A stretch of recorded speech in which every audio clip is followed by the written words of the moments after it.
Mesdames, mesdemoiselles, messieurs, Antenne 2 et Philips, l'inventeur du compact disque, vous présentent Double Jeu, l'émission de Thierry Ardisson.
Ce soir, au programme de Double Jeu, retrouvez le gold de la semaine, Eric Clapton, I Shot the Sheriff, quel kiff!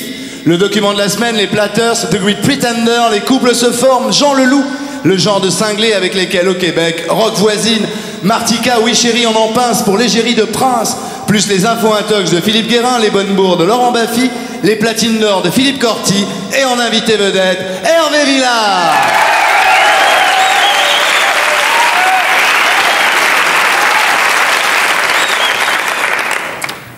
Je vous écoute.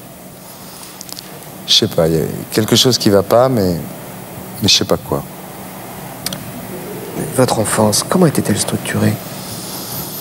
Je me souviens qu'une fois, il y avait une course de ski dans le petit village où j'habitais.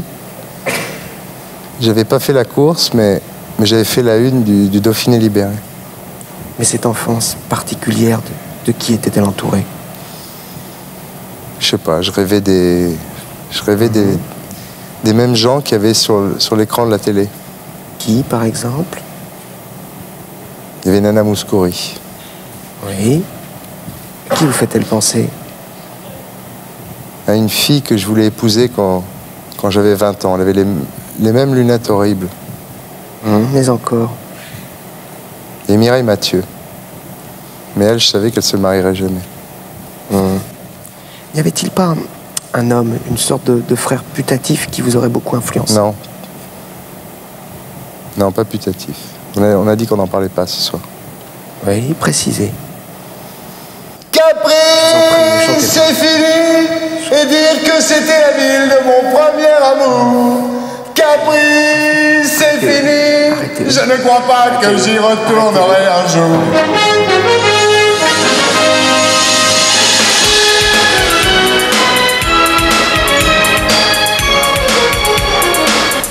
Ça te fait quoi de rencontrer ton double?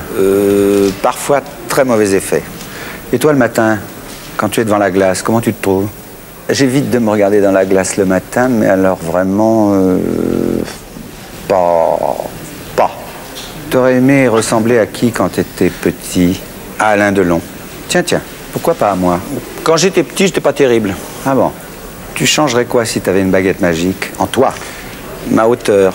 Je trouve que je suis un peu court sur pattes. Qu'est-ce que tu as de plus sexy en toi? Mon corps. Ah bon? Intéressant. Est-ce que tu m'aborderais si tu me rencontrais? Non. Tu m'aimes? Pas tous les jours. Quelle est l'insulte qui t'a fait le plus mal? Tapette. Quand as-tu pleuré pour la dernière fois? Avant-hier. T'es content de ta vie jusqu'à aujourd'hui? C'est un débat dans lequel je ne veux pas rentrer ce soir. Qu'est-ce que tu écris lorsqu'on te demande un autographe? Si c'est une femme, j'écris tendresse. Si c'est un garçon, j'écris amitié. Hervé Villard.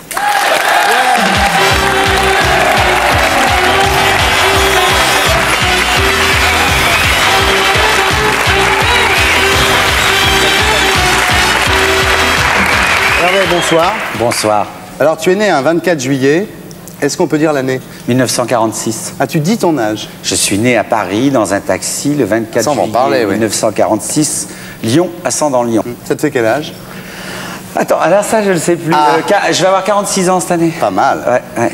Quel est le secret de ton éternel look d'adolescent? Je crois que je me suis bien accroché. Je m'éclate bien tous les jours. J'aime beaucoup la vie. Et j'ai quand même des amis qui me donnent la pêche. Ouais. Ouais. T'as pas fait de lifting, rien? Non, mais ça, non, mais je pourrais pas le dire ce soir. Tu comprends? Même si j'en fais, si j'ai des secrets de pharmacien, de chirurgien, on peut pas le dévoiler. Ça, c'est pas possible. Alors, justement, tu es né dans un taxi à 5 h du matin, dans un taxi qui amenait ta mère à l'hôpital Saint-Antoine, c'est ça? C'est ça. Ça, c'est vrai. Ça, c'est authentique. C'est pas la légende, ça. Non, non. C'est de l'info, c'est pas de l'intox. Ah oui, exact. Et d'ailleurs, quand tu as retrouvé la trace de ton père, on va en parler plus tard, tu t'es aperçu qu'il était aussi chauffeur de taxi. Oui, mais j'ai d'abord... T'es voué au taxi. J'ai d'abord retrouvé ma mère. Oui, on va en parler. Ouais. Alors, tu dis toujours que, dans les articles, dans les interviews, tu dis toujours que ta mère était marchande de violettes. En fait, elle était concierge. Mais tu trouves ça plus poétique de dire marchande de violettes? Non, ma mère a été aussi fleuriste. C'est-à-dire qu'à l'époque, il y avait une... on a vu dans les films de Carnet, tous ces films sur les faubourgs et tout ça, ça existait vraiment. Et il y avait ce qu'on appelle aujourd'hui, qu'elle me pardonne, des groupies, ce qu'on appelle. Et ma mère était une admiratrice de Maurice Chevalier, de Fréhel, de Piaf, et faisait un peu partie de la bande comme je peux avoir aujourd'hui des admirateurs qu'on appelle des fans. Ma mère faisait partie de ces gens-là et a vécu en vendant des violettes et des partitions. C'est pas la légende, c'est pas pour les journalistes. Non. Et pourquoi t'as-t-on retiré à elle par décision judiciaire? C'est un peu dur de le dire, mais ma mère avait des accents comme ça, elle aimait beaucoup le Bordeaux. Ah, pas trop grave. C'était grave, soi-disant, pour ses voisins. Alors elle a été dénoncée et on m'a retiré, on m'a enlevé et j'ai été confié à la DAS. Est-ce qu'on a su qui l'a dénoncé? Non. Jamais? Non. Mais si je tiens le salaud, je peux te garantir que même aujourd'hui, parce que ma mère a culpabilisé jusqu'à la fin de sa vie. Alors toi, tu as été mis à la DAS, tu as été mis à l'hospice Saint-Vincent-de-Paul. J'ai été placé à l'assistance publique définitivement à l'âge de 6 ans. Et c'était quoi la vie là-bas? J'étais un enfant assez chouchouté. Parce que ma mère n'ayant pas le droit de venir me voir comme d'autres pouvaient venir voir leurs enfants, j'avais pas le droit de visite, quoi. Alors j'étais un chouchouté par les infirmières et les bonnes sœurs de l'époque. Et tu as dit, en parlant de cette époque, je suis persuadé qu'on faisait sur nous des expériences médicales. Mais je le reste. Je suis persuadé de ça. Tu parles d'une chose qui s'appelait la punition piqûre. Ouais. Et ça veut dire que c'était comme en Argentine, dans ce centre qu'on a trouvé où on utilisait les enfants pour des expériences médicales. Oui, je ne voudrais pas faire de la délation comme ça ce soir. On parle de ça comme on parle d'autre chose. Mais je pense qu'on a testé, puisque nous appartenions à l'assistance publique. Et l'assistance publique, c'est bien, c'est bien les hôpitaux de Paris, de la France. Et donc, je reste intimement persuadé qu'on a fait des expériences à l'époque, mais elles doivent être bonnes, puisque me voilà en pleine forme. Tu penses qu'on testait des médicaments sur vous? Des médicaments? Dans tous les cas, c'était pas de l'eau. Enfin, des BCG, j'en ai eu quand même quelques-uns. Ouais. Voilà. Bah, apparemment, effectivement. C'est peut-être ça. C'est ça qui te garde en forme. Et à l'époque, tu t'inventes un papa fictif, Jean Villard. Il n'y avait pas de D, mais c'est pas grave. Et tu mettais des photos de lui, c'est très touchant ça. Tu mettais des photos de lui dans ta chambre et tu expliquais à tes petits camarades de l'époque que c'était ton père en fait. C'est vrai, c'est vrai. J'ai toujours eu une grande admiration, et encore aujourd'hui, pour les acteurs. Et il y avait Jean Villard parce qu'il portait le même nom que moi. Alors je disais, oh bah mon père, il n'a pas le temps. Enfin, je m'inventais des mondes comme ça. C'est vrai que j'étais assez menteur. Assez mytho, c'est normal. Assez mytho, oui. Alors, tu as été mis donc effectivement dans des fermes, puisque à un moment le président Coty avait décidé que les petits de la DAS seraient mis dans des fermes. Et tu te retrouves chez un dénommé Nénès à un moment. Et tu te conduis assez bien, lui aussi, ça se passe assez bien. Et puis un jour, tu avais des sabots, tu n'avais pas de souliers. Mais c'est authentique tout ça. Et tu as quand même piqué un peu de blé comme ça pour t'acheter des vrais souliers. C'est exact. Et il t'a viré. C'est pas lui qui m'a viré. Tu vois que je sais pas tout. Mais tu sais beaucoup de choses, parce que tout est là. C'est-à-dire que je crois que mon destin est lié à ce petit détail. Enfin, mon destin de chanteur. Ma vie d'artiste. Et il est vrai que quand j'allais à l'école, je faisais 7 km sur le chemin pour aller à l'école. Et 7 km pour le retour. Donc je souffrais beaucoup de ne pas être comme mes petits camarades et d'avoir des chaussures. Et puis il y avait, pas très loin de chez nous, une femme qu'on appelait la Louise et qui était ce qu'on appelait une absente, qui était plus sur terre mais au ciel. Cette femme, je vais aller un jour comme ça, je savais où elle planquait son argent et je lui ai piqué 50 francs sous ses draps pour acheter une paire de chaussures. Voilà, ouais. Donc on m'a changé de famille et ensuite j'ai fait cette famille comme ça. Dis-moi, il y a quelques années, il y a moins de 10 ans, quand tu as vu arriver Jean-Luc Lahaye, comment tu as vécu ça? Jean-Luc a eu sa mère et a connu son père. Jean-Luc était haut comme ça quand j'étais, moi, grand comme ça, à Saint-Vincent-de-Paul. Vous connaissiez? En tous les cas, je l'ai bien appuyé quand il est arrivé, parce qu'il est venu... T'as pas été jaloux de lui? Je vois pas l'intérêt. Tu sais, quand on a quelqu'un de sa famille et qu'on sent qu'un mec, dans la vie, va s'en sortir, on a plutôt envie on est plutôt fier. T'as pas gêné? Non. Non, j'ai plutôt été fier. Hein. À l'époque où tu zonais, où tu fuguais comme ça, t'es allé à la Foire du Trône? Bien entendu. J'allais surtout à la Foire du Trône. C'est là où je bouffais l'œil. Tu connais Irta, la femme la plus grosse du monde? J'en ai entendu parler. Regarde. À l'avancée, ça commence à l'instant même, ça commence immédiatement. Oui, elle est ici, elle est vivante, oui, elle est réelle à l'intérieur, mademoiselle Irta. Irta est une femme comblée. Elle est mariée, mère de famille, possède une poitrine à faire pâlir d'envie Mae West et elle est le dernier vrai phénomène de la Foire du Trône. Tout cela, Irta ne le doit qu'à elle-même, car elle n'a jamais rien demandé à personne, pas même à sa très influente cousine, la secrétaire d'État chargée des droits de la femme et de la consommation, Véronique Neyertz. C'est ma cousine par alliance, parce que donc, mon grand-père Albert a eu Simon, qui lui a eu Michel, qui s'est marié avec Véronique Langlois, donc qui est maintenant Véronique Neyertz. Et puis aussi, il a eu Jeanne, ma mère, qui s'est mariée avec un forain et qui m'a eu moi. C'est donc à sa mère qu'Irta doit son illustre cousine. Mais sans Robert Zanouti, le forain joli cœur, la femme la plus grosse du monde ne serait pas à la Foire du Trône. Oh, ben, maman m'a raconté, donc quand elle est venue sur la fête, la Foire du Trône qui se trouvait à ce moment-là à la Nation. Et puis mon père Victor, il tournait dans la boule infernale. Et alors elle était amoureuse de mon père parce qu'il faisait la parade. Donc elle était amoureuse de mon père et puis c'était une grande histoire d'amour. Ils se sont mariés, ils ont eu 3 enfants. Ça n'a pas tellement été accepté par le monde des forains. Les foraines, en quelque sorte, ont été très réticentes sur la venue de Jeanne et l'attitude qu'elles ont adoptée, c'est de l'ignorer totalement. Avec le temps et la naissance de ses enfants, la présence de la mère d'Irta fut finalement admise et aujourd'hui l'histoire de Jeanne et de Robert n'est plus qu'une romance parmi les souvenirs des vieux forains. Le parrain de la Foire du Trône 1992 se montre pourtant sceptique sur les origines d'Irta. C'est la cousine de Véronique Neyertz. Très bien, mais remarquez, Véronique Neyertz, c'est le ministre des femmes. Elle peut être aussi le ministre des grosses femmes. Je lui demanderai la prochaine fois que j'irai dîner à l'Élysée si elle y est. Elle sera là, c'est sûr, car à l'Élysée, comme chez les forains, on ne manque pas les fêtes de famille. La femme la plus grosse du monde, cousine de Véronique Neyertz, est-ce de l'info, est-ce de l'intox, Hervé Villard à l'oreille. Ouais. Alors mesdames, messieurs, pendant que vous demandez si c'est de l'info ou si c'est de l'intox, pendant que vous tapez sur votre Minitel, pendant que Nana Mouskouri et Mireille Mathieu réfléchissent, qu'est-ce qu'on écoute, Corti? Corti? Ben quoi? Ah ben 1990 c'était l'heure de la communication, 92 aussi, alors je fais comme Jean Leloup, sauf que lui il est dans la playlist de double jeu. Ouais! Jean Leloup 90! Messieurs, attention, je vais vous faire une chanson. Le sujet en est ambitieux. De mon image, je suis soucieux. En 1990, c'est l'heure des communications.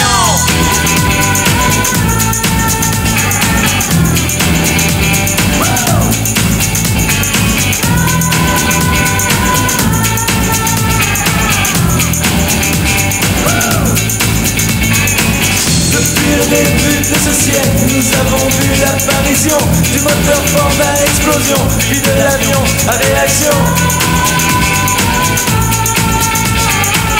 Mais de toutes les émotions, c'est sans doute la bombe à neutrons qui nous laissa le plus baba au cours du célèbre Hiroshima. Mais 1990 devrait nous laisser tous pantois, devrait nous laisser tous gaga.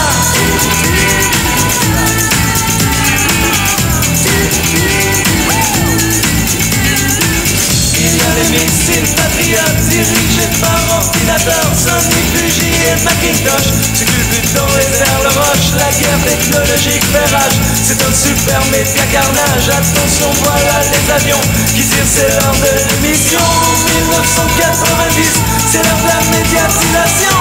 1990, c'est l'heure de la conscientisation.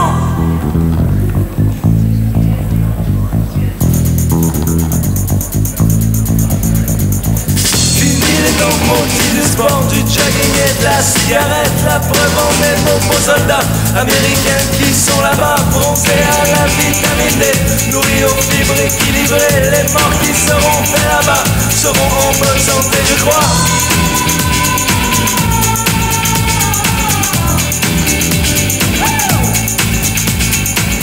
Les impôts du contribuable n'ont pas été payés en vain. La preuve en est, il est possible de ne jamais rater sa cible. Si on connaît le vidéo, si on se pratique le coco, bientôt disponible, bientôt Cointirac en Nintendo. 1990, c'est l'ère de la socialisation. 1990, c'est la démocratisation.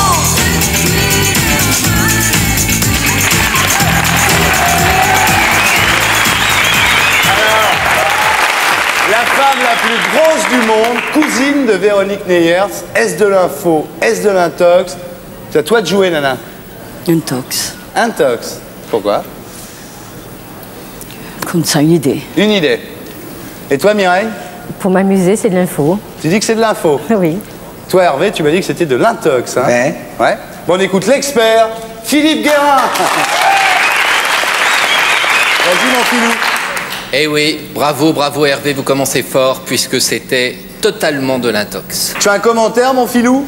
Oui, mon gros, j'ai un commentaire. Ah, commence pas, hein, Philippe. Hein. Oui, mon maigre, j'ai un commentaire. C'est dommage qu'Irta et que Véronique Neyers ne soient pas de la même famille. Elles pourraient de temps en temps échanger leur place. Avec sa dignité, sa gentillesse et son humour, Irta ferait un très très bon ministre. Quant à Véronique Neyers, accompagnée de sa responsable de la communication, elles feraient toutes les deux un très très beau phénomène de foire. Oh, bravo. Philippe Guérin, expert. Alors, Lolo, je tiens à te dire tout de suite, Laurent, on n'en parle pas. Ça, mon vieux, compte pas sur moi pour en parler. Hein. D'accord. Hein. Pour ce qui est du score, tu veux le score? Bah, le score, on peut en parler. Facile, 1-0 pour le sandwich grec. Bravo.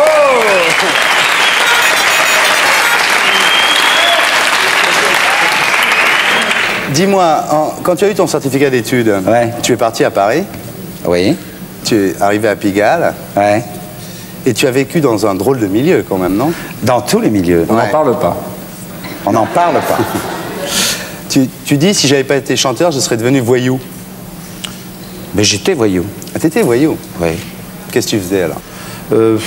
Tout. J'ai servi le thé chez ces dames. Ah bon? Oui. Ah, tu servais à boire chez les prostituées? Bafi va s'amuser. J'allais... Bafi... On n'en parle pas, Bafi. J'allais acheter les perruques, faire recoiffer les perruques. J'allais acheter les bas qui avaient filé, faire, je sais pas quoi, mais remettre les bas qui avaient filé. Quelques Macs aussi me donnaient quelques courses, enfin quelques trucs comme ça. Mais enfin à l'époque, c'était un curieux métier parce que, un curieux milieu, pardon, parce que non, ma fille, je l'ai pas fait, j'ai pas été jusque là. Mais je veux dire, c'était un curieux milieu parce que il y avait vraiment une profonde tendresse en ce qui me concerne, c'est que je me sentais comme protégé. Qu'est-ce que tu as fait de pire à ce moment-là? J'ai fait des tas de choses. Le pire que t'aies fait? Que ma fille est capable de faire. Ouais. Je sens qu'entre vous, là, il y a quelque chose qui est en train de naître ce soir, je sais pas. Amour, passion, haine, amour. Beaucoup, oui. Mais on n'en parle pas. On n'en parle pas. Et ce que t'as fait de pire, le truc le pire que t'aies fait à ce moment-là? Qu'est-ce que j'ai dû faire Non, j'ai dû piquer des disques dans les magasins, j'allais pas très loin. Mais t'osais pas faire le sac de Sédam quand même, t'avais peur des Macs. Non, j'ai jamais été jusque-là. J'avais des copains qui étaient des proxénètes, par exemple. Et alors là, tu as fait un disque, non? C'est à l'époque où tu étais vendeur chez Lido Music que tu as fait ton premier disque. Mon premier disque à moi? Ouais. Mon premier disque à moi s'appelait Une voix qui t'appelle. Il s'appelle toujours. C'est une chanson prédestinée. C'était une chanson comme ça qui lançait un appel en disant « S'il te semble entendre dans la brume de tes rêves, une voix qui t'appelle, une voix qui t'appelle. » C'était un petit peu autobiographique. Tu l'as jamais chanté, ça? Je l'ai chanté. À part pour ce disque? J'ai dû le chanter une fois à la télévision, mais on ne m'a pas engagé beaucoup. Alors après, il y a eu Capri, c'est fini, dont j'ai écrit les paroles et la musique. Parce que j'en avais marre qu'on me présente des chansons américaines, des adaptations. Tu as tout écrit tout seul, paroles et musique sur Capri, c'est fini. J'ai écrit les paroles et la musique et je les fais mettre en mesure par un musicien. Parce qu'il faut dire que je joue du piano sur 2 doigts. Et comment tu as eu cette idée? Comment cette mélodie t'est venue? Elle m'est venue avec la rage, c'est-à-dire que l'envie. Il fallait absolument que j'y arrive parce que sinon j'y retournais tout droit à Saint-Vincent-de-Paul. Et puis, un jour, j'ai vu dans le métro écrit sur une pub comme ça, partez en vacances à Capri pour 2000 francs. Et il y avait à l'époque une chanson d'Aznavour que j'aimais beaucoup, qui s'appelait C'est fini, fini, fini. Et puis j'écoutais beaucoup de chansons françaises, je me nourrissais beaucoup de cela, comme aujourd'hui. Et j'ai joint les deux et... Tu as eu cette grosse inspiration cette fois-là, mais après, comment ça se fait que tu aies fait plus d'adaptation que de création? Parce que ensuite, le succès est venu et la première fois, on m'a annoncé que j'étais numéro 1. Ça m'a fait aucun effet, mais après, il a fallu rentrer dans la compétition et apprendre son métier. Et tu en vendais 2000 par jour, c'était incroyable, non? Même un peu plus. Même un peu plus. Même, disons 10 000. Tu as vendu 11 millions. Oui. Tu le sais, ça? Oui, un peu plus même. Ça te rapporte combien par an encore, Capri? Je sais pas, mes droits d'auteur sont bien élevés. Je sais pas, une vingtaine de briques par an. Ah, quand même. Oui. Ouais. Et c'est à cette époque que tu as retrouvé ta mère, parce que tu étais devenu célèbre. Alors le journal France Dimanche l'a retrouvé, l'a mis dans une chambre d'hôtel. Toi, on a attendu que tu reviennes de ta tournée. Et au moment où tu es rentré dans la chambre, il y a une dizaine de photographes qui sont sortis des placards. C'est un peu dur, ça, quand même, non? C'est horrible. Je suis entré dans cette chambre d'hôtel, maman était là, assise, comme ça. Et à ce moment-là, il y a des portes de placards, des portes de machin qui se sont ouvertes partout et des flashs partout. Enfin, c'était assez horrible. Tu leur en veux pas? Non. Bah non, puisque tu continues à travailler avec eux. Il y a toujours des articles sur toi dans France Dimanche. Ça, on n'y peut rien. Tu sais, alors là, il n'y a rien à faire. Moi, je ne refuse pas, je n'accepte pas. Je laisse faire. Quand j'ai une fiancée que je découvre dans France Dimanche, j'en suis ravi, tout va bien, et on n'en parle pas. Regarde-le, la fille. Ta mère, donc tu l'as envoyée chez le coiffeur, tu lui as loué un appartement, qu'est-ce que tu as fait quand tu l'as retrouvée? On ne décide pas et on ne refait pas la vie de quelqu'un à 60 ans. T'as essayé un peu plus de 60. J'ai essayé beaucoup de m'occuper de maman, elle a beaucoup culpabilisé, et ça n'a pas réussi. Un jour, tu as reçu un petit mot de Jean de Propriano en Corse. Il n'y a pas très longtemps. Te disant, votre père est ici. Et en fait, il était là, mais malheureusement, il était là, enterré là. Et en fait, c'est quelqu'un qui s'appelait Baglioni, c'est ça? Oui. Qui était venu à Paris. Oui. Qui avait fait un enfant à ta mère. Oui. Mais qui était marié en Corse. Oui. Et qui retournait en Corse en laissant ta mère seule, quoi. Oui. Il n'y a rien à rajouter. Rien. Qu'est-ce qui s'est passé après Capri, c'est fini? Ça t'a quand même... Ça t'a tourné la tête? Parce qu'après, il y a eu un sacré trou, quand même. Non, il n'y a pas eu de trou. On n'en parle pas. Il y a eu des chansons que j'ai écrites avec Daniel Gérard, comme Fais la rire, comme Rire ou vivre, mais qui étaient des chansons qui ne correspondaient pas tellement, finalement, au style de l'époque. Et le suicide, alors? C'était à quelle époque, cette tentative de suicide? Ça, c'est du bidon. Bah écoute, c'est du bidon, il y en a plein les journaux de l'époque. Non mais ça, c'est pas mon truc, je ne me suis jamais, j'ai jamais fait une tentative de suicide. Non, non, tout ça c'est... C'était monté pour la presse, avec ton accord? Non, j'ai fait une lourde dépression nerveuse. C'est-à-dire tout ce que j'avais accumulé en très peu de temps, c'est-à-dire entre 18 ans et 22 ans, c'était trop. Tu dis quand même, c'est une déclaration de toi entre guillemets dans un journal à l'époque, tu dis « Je suis un produit de consommation dont plus personne ne veut ». J'ai dit ça, moi. Ouais. À l'époque, j'ai dit ça. À l'époque. C'est pas moi qui ai parlé, là. C'est Donc pas on moi. t'attribuait des phrases entre guillemets que tu ne prononçais pas. Bah, ça se fait encore beaucoup aujourd'hui. Oui, enfin, quand même. Ouais. Comment, oui. Donc tu avais pris des barbituriques. Ah, Un il petit tient, peu. dis donc. Non mais je te demande, je sais pas. Non, j'ai pas pris de barbiturique. Ouais. Bon, je vais boire un coup parce que ça me donne soif. Bon, on va regarder un sujet alors. Prends ton petit téléviseur. C'est une histoire de barbiturique. Enfin, c'est une histoire de pharmacie. Ah, c'est donc. On fait l'enchaînement. Il était fait. D'accord. Allons-y. Porte close et rideau de fer. Sauf à Paris où quelques pharmacies restent ouvertes, voilà ce que l'on trouve la nuit quand on a besoin d'un médicament. Alors, pourquoi pas un distributeur automatique de médicaments? Cette expérience a été tentée par Michel Pasquier, pharmacienne à Melun. En décembre 1991, FR3 Île-de-France lui a consacré un reportage. Melun dispose aujourd'hui d'un distributeur automatique de médicaments en vente libre grâce à l'initiative d'une pharmacienne, Michel Pasquier. Ces derniers 6 mois, j'ai constaté une baisse de mes chiffres d'affaires. J'ai trouvé que ce serait une bonne idée d'installer ce distributeur pour rentabiliser la pharmacie pendant les heures de fermeture. Et je pense que j'ai agi pour l'intérêt du public parce qu'à Melun, on n'a pas de pharmacie ouverte la nuit. Pourquoi pas, si ça peut soulager le monsieur qui a très mal aux dents. Ça peut être dangereux. 9 mois plus tard, plus de distributeurs à la porte de la pharmacie de Madame Pasquier. Que s'est-il passé?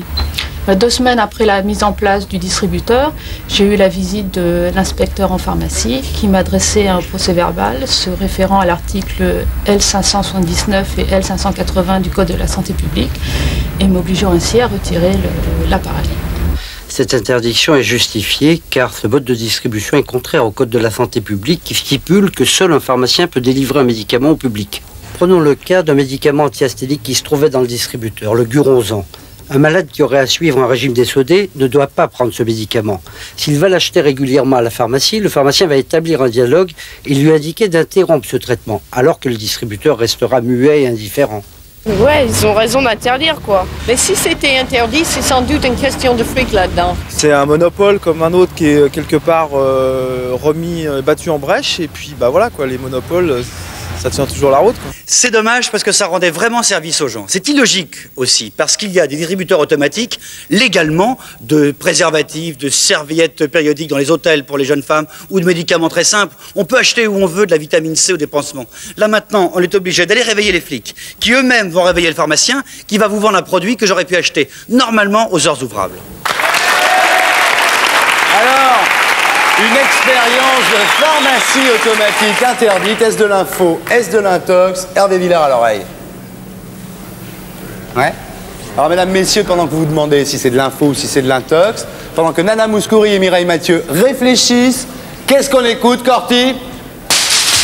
Oh!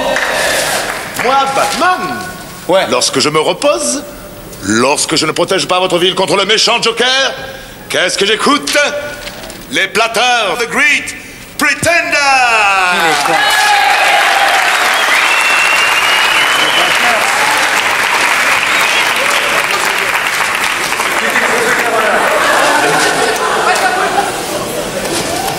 Faire attention là. Là, t'as intérêt là.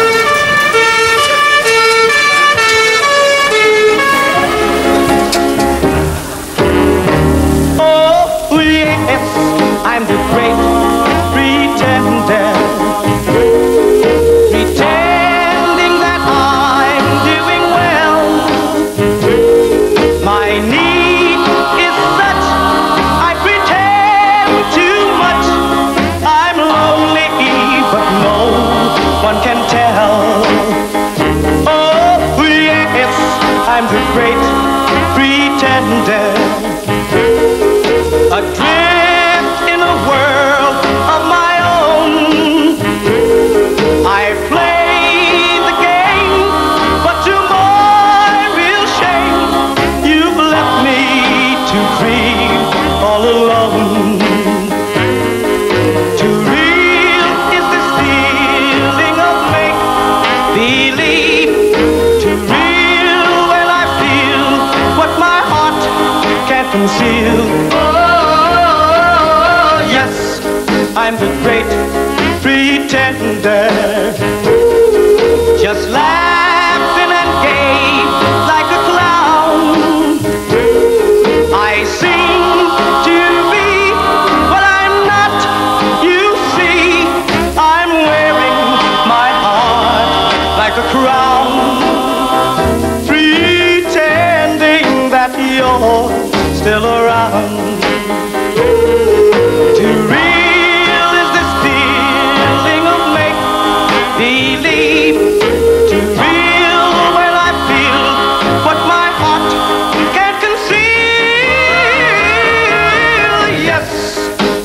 great pretender,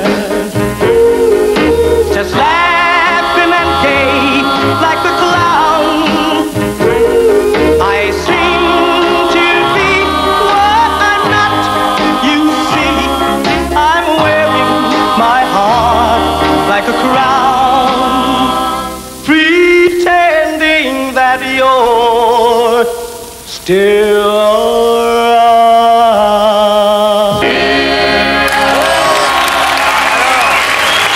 Une expérience de pharmacie automatique interdite. Est-ce de l'info? Est-ce de l'intox? Mireille, à toi de jouer. Intox. Intox. Pourquoi? Ben, j'arrête de m'amuser. Ah oui, d'accord. Oui, Tu oui. veux gagner? Non, ben oui. Et Oui, toi? quand même. Intox aussi. Intox aussi. Hervé, tu m'as dit que c'était de l'intox aussi. Ouais. Bon. Ben, il y en a un qui... Bonnet d'âne pour Philippe Guérin. On écoute Philippe Guérin, l'expert. Ouais, là, j'en mène pas large puisque je me suis fait planter par 3 personnes. C'était de l'intox. Oh, on a dit qu'on n'en parlait pas. Ah oui, excuse-moi, on n'en parle pas.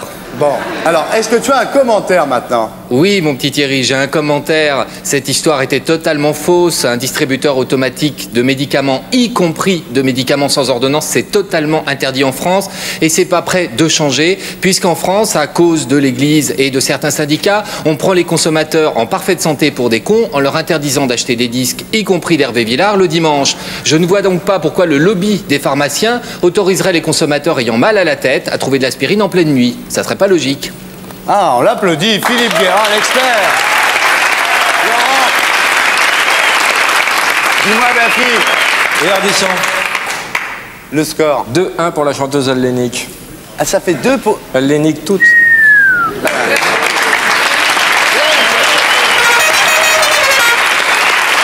Alors, maintenant tout va bien. Impeccable. T'as plus besoin d'attaché de presse pour te monter des faux suicides. T'as plus besoin de ça pour être au top 50. Je n'ai jamais eu d'attaché de presse pour me monter des faux suicides, mais j'ai besoin d'attachés de presse qui gagnent leur vie. Ouais. Alors, ma mamie est au top 50. Oui. Tu es content? Très content. Alors maintenant, bon, on va faire Pascal Sevran. Ah. Tu sais que c'est ma nouvelle idée dans cette Ouais, émission. j'ai dîné avec lui l'autre jour, il m'a dit « Tu fais Ardisson ?» Ouais. Je fais « Oui ». Il m'a dit « T'as pas peur ?» Je lui ai dit « Non ». Ben non. Bah, de toute façon, on n'en parle pas, alors. Je sais pas de quoi t'aurais peur. Alors moi, je suis Pascal Sevran. Ouais. Et toi, c'est le jukebox, d'accord? Allons-y. Alors tu vas nous les faire les uns après les On autres. n'en parle pas, ma fille. Hein. Ouais. Allons-y. Moi, je vais zapper, là. Capri, c'est fini. Pom pom, pom pom, nous n'irons plus jamais où tu m'as dit je t'aime. Nous n'irons plus jamais, tu viens de décider. Nous n'irons plus jamais, ce soir c'est plus la peine. Nous n'irons plus jamais comme les autres années. Capri, c'est fini. Et dire que c'était la ville de mon premier amour.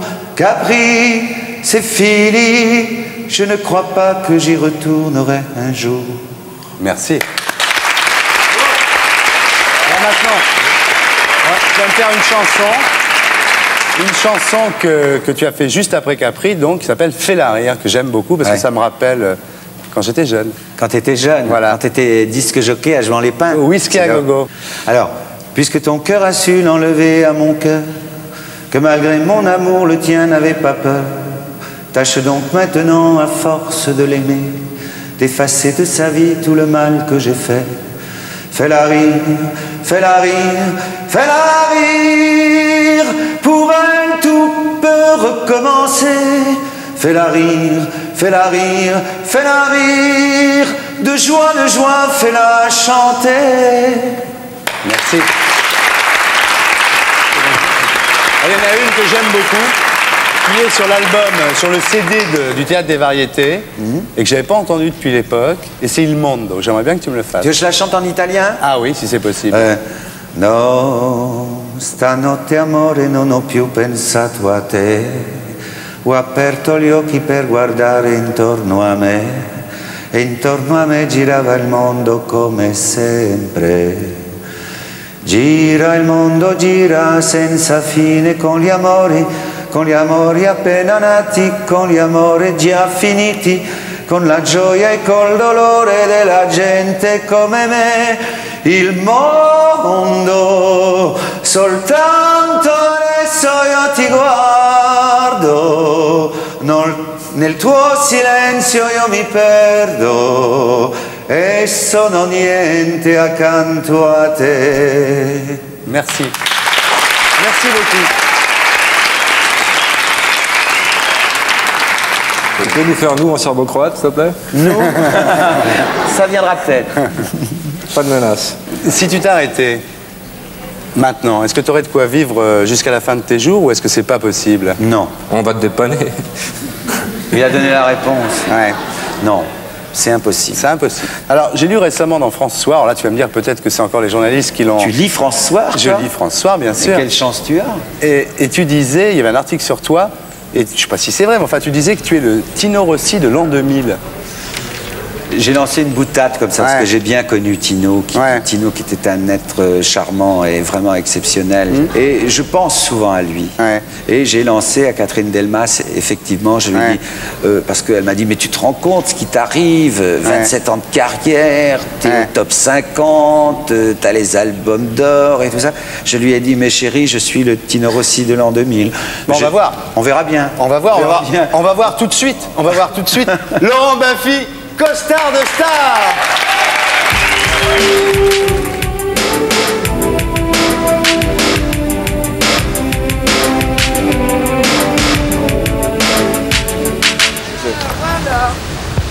Qui c'est? C'est Alain Chamfort. Je sais plus son nom, mais je le connais. Je le connais, je le connais, je le connais, je le connais. Qui est-ce? Arrêtez-vous. Chamfort? Daniel Balavoine. Je le connais, ce petit jeune. Maintenant, il est plus jeune, mais ça, c'est beaucoup plus jeune, mais il n'a pas tellement changé. Vous savez qui c'est? Oui, je vois la tête. Comment il s'appelle? Mais je me souviens. Et vous? Ah. Adamo? Adamo? C'est pas vrai. Adamo? Oh non, ce n'est pas ça, Adamo. Pourquoi? Parce que son visage, non. Ça, c'est après l'accident de voiture. Bien, hein? Oui. Il a changé le visage. Oui, il a eu un accident de voiture. Quand? Il y a 6 mois. Il y a 6 mois. Et maintenant, il est comme ça. Ah oui, juste. Oh là là, c'est surprise. Il va bien? Mais il va bien, il va bien. Ah, c'est trompé, c'est bien. Vous le trouvez plus beau maintenant ou avant? Je préfère avant. Je sais déjà. Faut pas lui dire. Dites-lui, parce qu'il vous regarde, dites-lui, Adamo, vous êtes très beau maintenant comme ça, dites-lui. Ah oui, vous êtes très beau maintenant. C'est bonne chance. Merci, Adamo. Non, ça vous dit rien. Je cherche son nom. Je n'écoute pas tellement les chanteurs modernes. Et lui, il est pas moderne, madame, il est ringard. Ah bon? Vous connaissez pas son nom? Le star. Oui, mais j'arrive pas, je l'ai avalé. Ah, vous le connaissez bien donc? Bien non, mais je l'ai connu. Ah, j'ai un trou, moi. Bah, vous devriez le connaître alors. Non, j'arrive plus à le trouver. Papa. C'est papa? C'est papa? C'est ton papa, ça? Ah, c'est papa. Son prénom? Bon, Michel... J'arrive plus.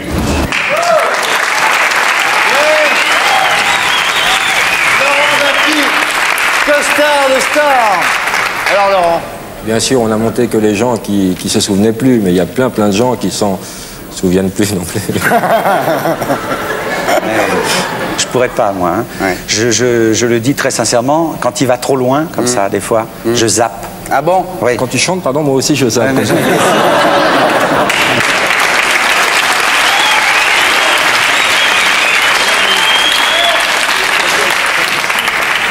Dis-moi, tu as eu dans ta vie des hauts et des bas. Oui. Hein? Donc on va te faire une interview up and down. Tu es prêt? Le plus grand moment de ta vie? Il y en a eu, mais je crois qu'un des plus beaux, en tous les cas, c'est le jour où tu sens la liberté, où tu sens que tu vas partir avec quelque chose, c'est le jour où j'ai signé mon premier contrat. C'est-à-dire le contrat de disque. Et le pire moment de ta vie? Le pire, je ne sais pas, moi. Je sais pas, c'est maintenant. Non, pas du tout, pas du tout. Je suis très, très bien. J'ai eu quelques petites appréhensions avant de venir, mais... il y a eu un moment, enfin, parlons de mon métier. C'est le jour où les astronautes sont arrivés dans la Lune. Oh, on n'en parle pas. Et j'étais couché comme ça dans un décor. C'est un déconneur, celui-là. Hein. Insensé. Et alors, il y avait un décor lunaire. Et on voulait me faire chanter par terre pour... c'était une émission de télé dimanche. Et je me suis planté, quoi, carrément. J'ai chanté à côté de la mesure. C'est un des pires moments, parce que quand tu es en direct comme ça... Ton plus gros coup de fric? Ma Ford Mustang. Ah ouais? Ouais. Je suis arrivé... acheté à quel âge? J'avais pas mon permis de conduire. Ouais. Et il fallait que je m'en sorte, quoi. Alors j'étais encore mineur et l'État prenait mon argent. Alors, parce qu'on avait mis tout ça sur des livrets de caisse d'épargne, étant donné que j'étais pupille de la nation. Alors à un moment, je suis sorti, on m'a dit vous avez gagné tant, vous vous rendez compte? J'ai fait, je suis sorti sur les Champs-Élysées, il y avait la première Ford Mustang décapotable à Paris, j'ai fait je veux ça. Ouais. Ouais. Et ta plus grosse perte de fric? Il y en a un petit peu là, hein. Mais bon, on va pas se plaindre et je suis pas là pour me plaindre, mais j'en ai bouffé pas mal. Ouais. Et puis tant mieux. Comment? En faisant la fête. En vivant, messieurs, dames. En vivant. Alors, je t'ai vu l'autre jour chez Jacques Martin à l'école des fans. Ouais. Et les gagnants avaient droit à un petit bracelet en or. Ouais. Marqué Hervé Villard d'un côté avec leur nom et ils pouvaient faire graver leur nom de l'autre. Tu trouves pas ça mignon? Le salaud. C'est un peu démago, mais enfin... Démago. Qu'est-ce qu'il y a de démagogique à offrir une gourmette en or à un enfant de 5 ans? Et tu disais que certains sont devenus grands, parce qu'il y a longtemps que tu fais l'école des fans. Ouais. Alors, des fois, tu rencontres des grands garçons, des grands garçons dans la rue, qui te montrent leur petite gourmette qu'ils ont toujours. Bah oui, la preuve, c'est que je t'en parle. Ouais, mais je pourrais être père de famille aussi, tu sais. Il y a jamais eu de produit Hervé Villard? S'il y en a. Il y a quoi? Il y a des Pims, il y a des Pims, il y a des briquets, il y a des t-shirts l'été, des t-shirts hiver. Ah bon? Si j'ai des produits, je vais te montrer quelque chose, regarde. Well, she got her daddy's car and she cruised to the hamburger stand now. Seems she forgot all about the library like she told her old man now. And with the radio blasting goes cruising just as fast as she can now. And she'll have fun, fun, fun till her daddy takes a T-bird away. Fun, fun, fun till her daddy takes a T-bird away. Well, the girls can't stand her 'cause she walks, looks and drives like an ace. You walk like an ace now, you walk like an ace. She makes the Indy 500 look like a Roman chariot race. You look like an ace now, you look like an ace. A lot of guys try to catch her, but she leads them on a wild goose chase. You drive like an ace now, you drive like an ace. She'll have fun, fun, fun. Alors, un film de vacances diffusé par erreur dans Double Jeu. Est-ce de l'info? Est-ce de l'intox? Hervé Villard à l'oreille. Est-ce de l'info? Attends Thierry, tu déconnes là. Quoi? Tu vas pas essayer de nous faire croire qu'il s'est rien passé, tu t'es planté, je te signale. Alors dis, je me suis planté, on arrête les magnétos, on recommence tout. Enfin Laurent, c'est mon émission, j'en suis le responsable. Et alors? Bah si je veux mettre ma femme, je mets ma femme. Ok, mais tu la mets chez toi. Alors est-ce que le sujet de Jacques Lang est prêt? Installées depuis quelques années à Paris, les boutiques Loft cherchent à imposer un raffinement sobre. C'est ainsi que Loft a choisi d'appeler Jack sa nouvelle eau de toilette, un prénom symbole de l'homme cultivé et moderne. La senteur, un mélange boisé, le flacon et les étiquettes sont prêts, reste à lancer le produit. On devait faire une campagne sur le lancement de ce parfum, campagne qui n'est toujours pas arrêtée, mais en fait avec peut-être un visuel montrant le profil de Jack Lang. Et toujours est-il que Jack Lang a eu vent de cette éventuelle campagne. Et on a reçu un beau jour une assignation devant le tribunal de grande instance de Paris pour utilisation abusive de l'image et de la notoriété d'un homme public à des fins commerciales. Mais Jack Lang snob Jack Kerouac ou encore Jack Nicholson. Il s'approprie de fait l'exclusivité de son prénom en portant l'affaire devant les tribunaux. Sans son accord, bien entendu, et à des fins mercantiles a fortiori, il est hors de question que quiconque utilise le nom du ministre. Nous voulons simplement faire suspendre la vente de ces produits, de ce parfum, dans le circuit des magasins en question.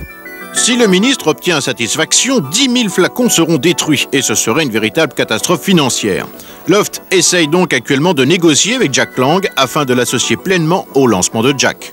Quand on lance un parfum de star, il faut assurer la promo derrière. Et c'est pour ça d'ailleurs qu'il y a beaucoup de parfums de stars qui se cassent la figure. Il faut que la star vienne faire de la présence au Galeries Lafayette ou sur les points de vente, qu'elle soit là pour ses admirateurs ou ses admiratrices. Et donc, si on n'est pas assuré de ce service, de ce suivi, je ne suis pas sûre que ça marche. Donc, est-ce que ce parfumeur peut compter sur l'appui de sa star? C'est ça le problème. Moi, je pense qu'il peut y compter, mais dans un an, parce que comme il sera plus ministre, il aura du temps pour aller au Galeries Lafayette faire la promotion de son parfum. Oh là là. Alors, Jack Lang poursuit en justice le fabricant du parfum de Jack. Est-ce de l'info? Est-ce de l'intox? Hervé Villard à l'oreille. Ouais. Alors, mesdames, messieurs, pendant que vous demandez si c'est de l'info ou si c'est de l'intox, pendant que Nana Mouskouri et Mireille Mathieu réfléchissent, qu'est-ce qu'on écoute, Corti? Tout à fait, Thierry. Pour faire une bonne chanson, faire d'abord cuire la soupe à Minneapolis, et puis éplucher une belle brunette, hein, et puis sucer un zeste de prince, et envoyer Martika. Martiska Kitchen. The oven is hot. The table is set. The oven is hot. Here we go. The table's set, baby. Woo! The oven is hot. Come on, get some in Martika's kitchen, baby. You bring the noise and I'll bring the smile. It's been so long since you've been down to the kitchen, baby. My desire is running longer than a country mile. So true, you can make all my wishes. So real, you can make all my dreams. If you're good, babe, I'll even let you break the dishes. Come on, get some, get some, get some in Martika's kitchen, babe.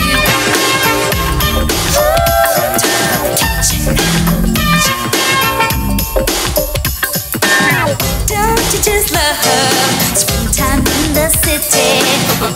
Box, kicking out the latest jam. J-boys dancing, all the girls looking so pretty. Lovers in the air, inhibition beat down. So true, you can make all my wishes.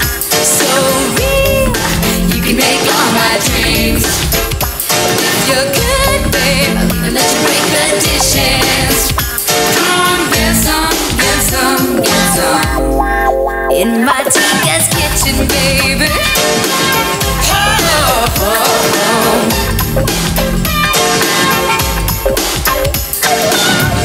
Table is set, the oven is hot. Baby, when we get started, we won't ever stop. Come on, get some, get some, get some, get some, get some, get some. The table is set, the oven is hot. The table is set, the oven is hot.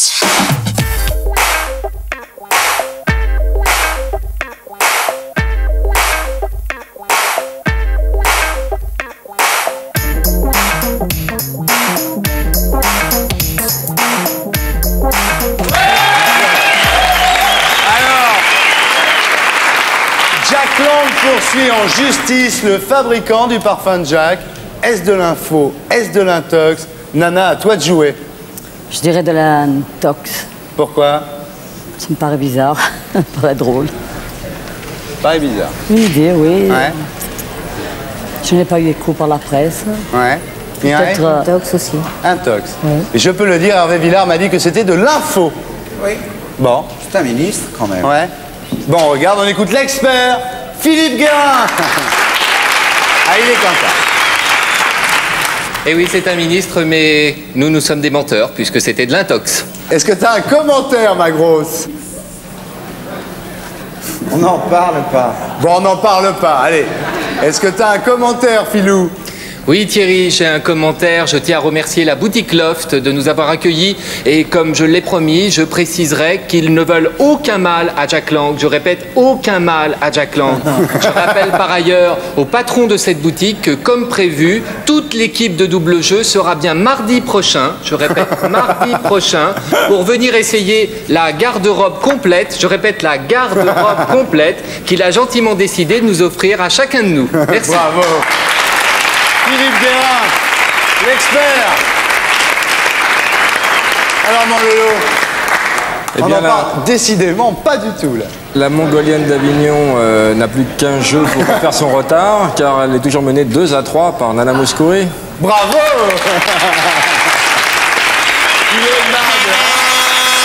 Hervé. C'est le dernier sprint. Politiquement, tu te situes où? Au milieu. Libéral. Libéral. Ouais. Parce que je me souviens d'une histoire. Tu peux pas nous raconter l'histoire du gala à l'hippodrome, là, pour les communistes? C'est mal passé, je ça. Je suis pas un anticommuniste primaire. Non, enfin, ce jour-là, ils l'ont quand même cru. Non, non, c'était à Évreux. Ça va pas être trop long, mais puisqu'on a dit qu'on racontait tout, on raconte tout. Ah oui, justement. Alors, tu t'es fait siffler, tu t'es fait huer. Non, pas du tout. Pas du tout. Non. Les gens étaient venus pour dans chanter. La tête. Non, non, non, non.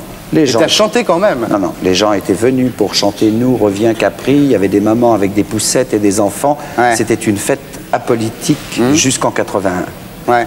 Ces gens-là avaient bien préparé leur coup. Ouais. Et bon, alors les types ensuite sont arrivés, ils ont sorti des faucilles, des marteaux, ils ont jeté des cailloux sur les choristes par derrière, ils sont passés comme ça. Et bon.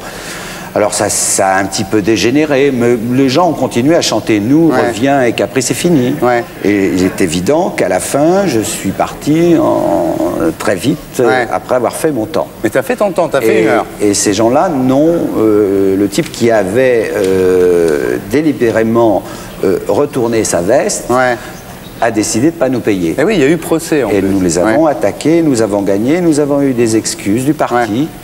Et depuis, tout va bien. Et toi, tu es plutôt chiracien comme mec, non? Non, je suis pas. Je suis fier que Paris est un maire et que ce soit Jacques Chirac. Je suis très content.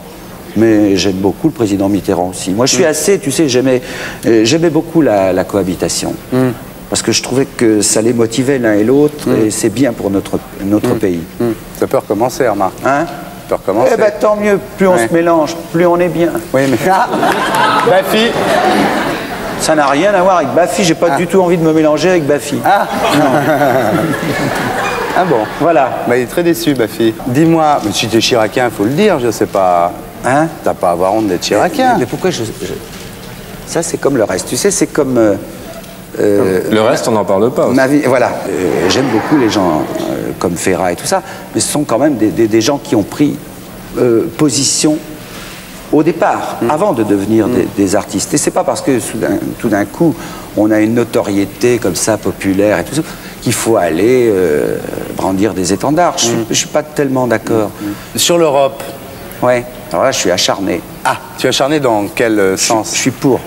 Donc tu prends parti pour l'Europe? Je pense que l'Europe est un rempart et c'est, en tous les cas, en Europe, l'annonciation de la paix. Bon, ben regarde, parce que tout le monde n'est pas d'accord avec toi. Eh ben tant pis, mais moi je suis de cet avis-là. Lors des dernières élections législatives au Royaume-Uni, en Écosse, le Parti national écossais était donné favori.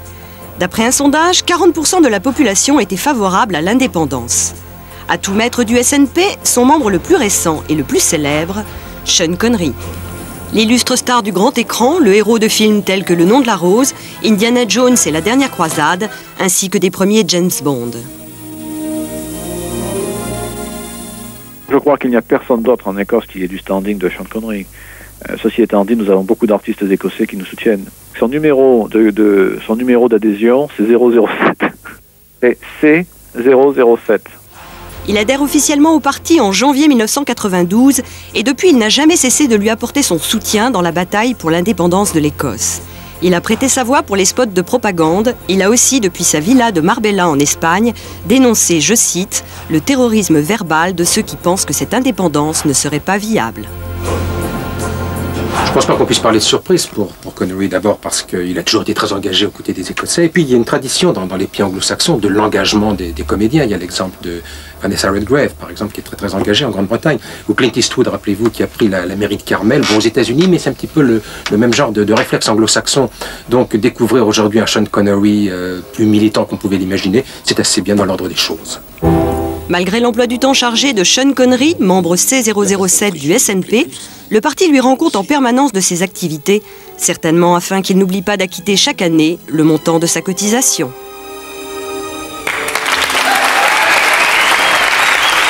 Sean Connery réclame l'indépendance de l'Écosse. Est-ce de l'info? Est-ce de l'intox? Hervé Villard à l'oreille.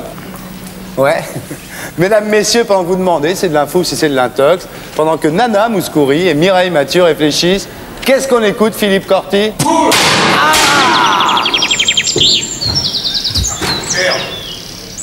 Ah, là, je suis un petit peu embêté parce que, en fait, je voulais lancer Eric Clapton, I Shot the Sheriff, et regarde ce qui tombe. I Shot the Poulet, ça veut rien dire, hein. Autant pour moi. I Shot the Sheriff, Eric Clapton!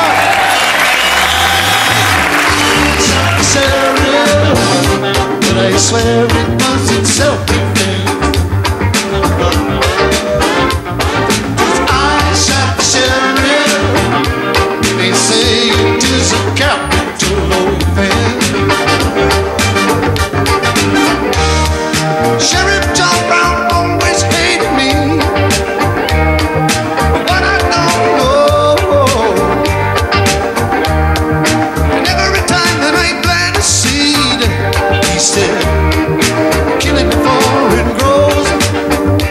He said, kill it before it grows. I say no.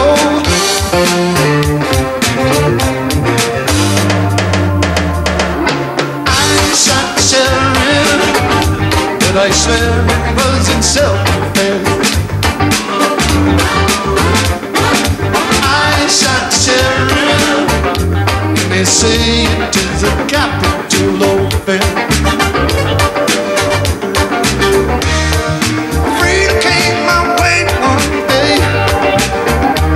I started out uptown, and all of a sudden I see Sheriff John Brown aiming to shoot me down. So I had to shoot him down. Read it in the news.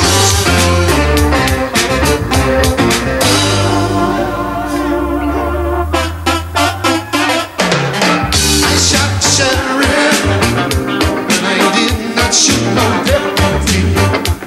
Oh, no, no, no, no. I shot the sheriff, but I did not shoot no deputy.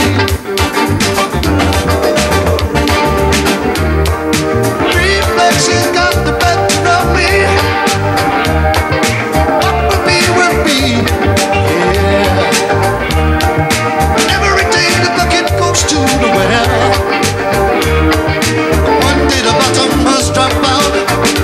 I said one day the bottom must drop out. Oh yeah. Sean Connery réclame l'indépendance de l'Écosse. Est-ce de l'info? Est-ce de l'intox? Mireille, à toi de jouer. Intox. Intox. Pourquoi? Je pense que le cinéma lui va certainement mieux. Ouais. Que la politique. Et toi? Absolument. Intox. Intox aussi. Et toi, tu m'as dit que c'était de l'intox aussi. Oui, je refuse de croire qu'un homme qui a vu le monde Ouais. se réfugie dans une petite parcelle comme ça de... On écoute l'expert, Philippe Guérin. Ah, il est content. Hervé, pour cette dernière question, je vous propose un petit... Si vous avez répondu faux, est-ce que vous accepteriez de chanter une petite chanson, une dernière petite chanson? Nous. Oh oui, d'accord, nous. D'accord. Eh bien, oui, ça tombe bien parce que vous avez perdu, c'était de l'info. On a bravo. Ouais.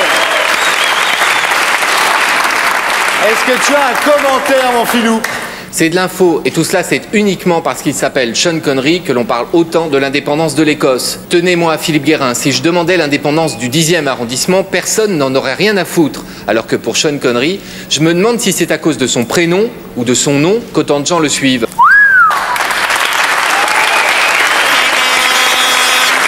Alors, Avant de demander le score, alors ma fille, on va écouter de nous. Moi, ça me fait très plaisir. Ouais. Vu que t'as perdu, là, sur ce coup. Ouais, alors, on t'écoute. Ah, il faut que je chante comme ça, a cappella? Encore. Si j'avais su, j'aurais filé les réponses. Allons-y.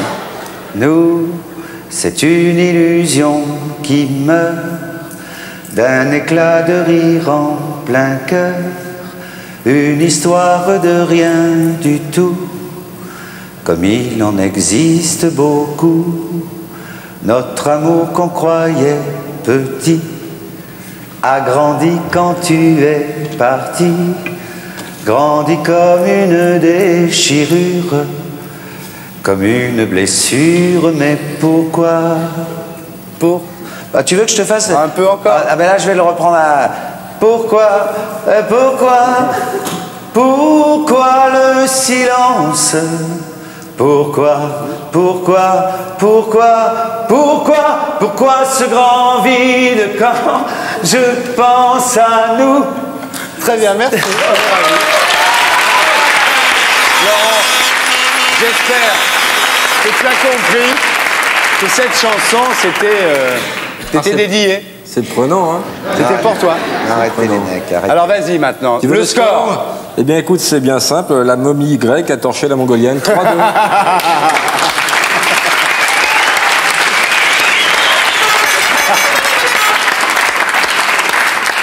Alors regarde bien maintenant, Nana, les cadeaux qui défilent sur ton petit téléviseur et tu me dis celui que tu veux. Enemo Osaka. Je viens de prendre la chaîne Colonne. La chaîne IFI Colonne, elle comprend un CD programmable, un ampli turbo basse générateur, un tuner, une double platine cassette auto-reverse. Bravo Nana, on l'applaudit.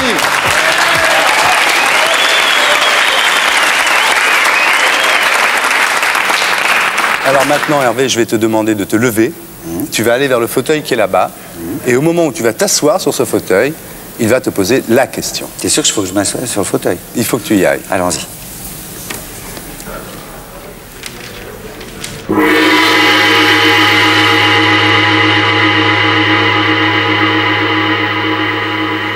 Hervé Villard, quelle est la chose dont on ne parle pas? Du Front National. Voilà. Eh bien on continue. Qu'est-ce qu'on est bien là. Voilà, t'es mieux là. Ah, impeccable. Alors dis-moi, grâce à Patrick Sabatier, oui, faut le dire quand même, oui, miracle, oui, tu as pu rencontrer le pape. Oui. Comment ça s'est passé? Il est venu vers moi, je lui ai lu des prêches que j'avais emmenés de l'abbé Engrand. Il a salué 250 personnes, il est revenu vers moi et il m'a dit, est-ce que nous pouvons nous rencontrer cet après-midi dans un parfait français? Ouais. J'avais les jambes qui flageolaient et je lui ai dit oui et je suis allé dans son jardin et j'ai vu l'après-midi un homme en jean. En jean? Ouais. Le pape? Ça existe. Le pape aussi, mais une salopette de jardinier. Ah bon? Voilà. Et vous avez parlé de quoi?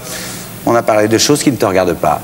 Ah bon? Oui. Pendant 25 minutes? Absolument. Tu vas m'en dire un petit peu pendant la confession quand même. Mais pas sur le pape. Eh bon, on va enfin, voir. je te dirai ce qu'il y a à dire. D'accord, tu me suis. Hervé Villard.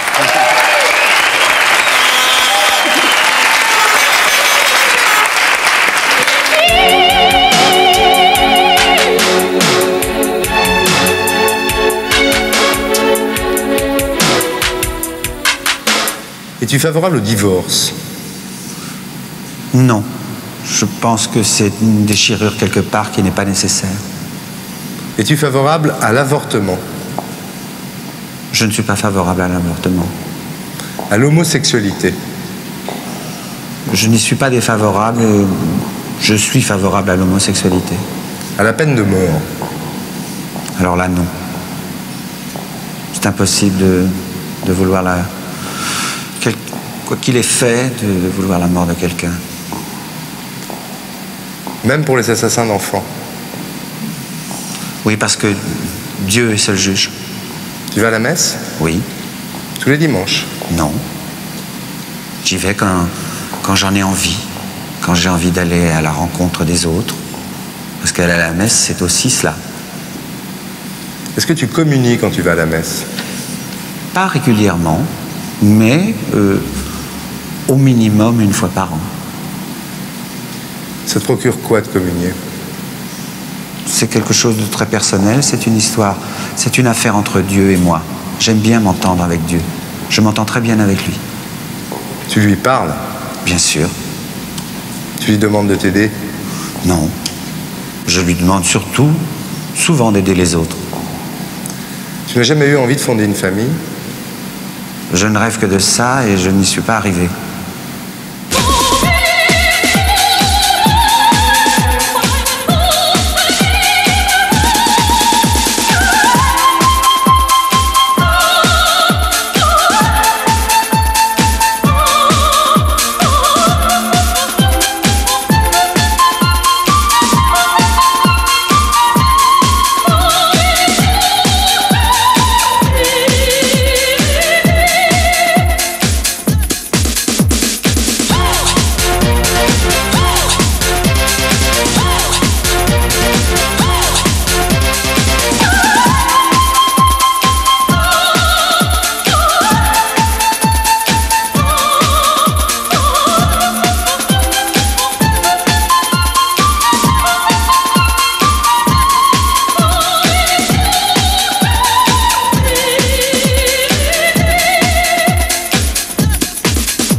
Pour être sûr de ne rien rater de Inarditube, abonnez-vous et mettez un pouce bleu.